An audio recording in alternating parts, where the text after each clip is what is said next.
Hey everyone, in this video, I'm going to be going over how to clean your LARQ Water Bottle PureVis 2. So there's multiple components of the bottle. Obviously, you have the bottle itself. Then you have the handle piece, which is this portion here. And then you also have the actual filter, which includes the mouthpiece. So this actually detaches if you pull it straight out.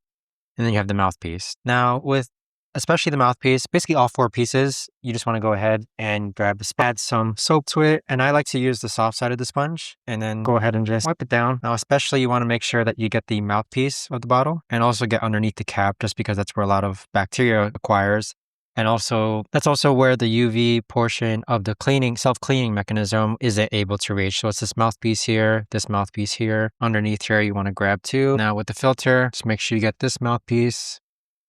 And of course, get the handle, just because this is where your hands touch a lot. And afterwards, just go ahead and rinse everything. And then I normally like to let it air dry for about an hour or so. But I'd say the main components to make sure that you clean is underneath the cap, the mouthpiece especially, and don't forget the actual bottle, just because again, this is where your hands touch quite a bit. And then you have the filter portion. We'll just go ahead and rinse that. And that's pretty much it though, as far as all four components when it comes to cleaning the LARQ PureVis water bottle.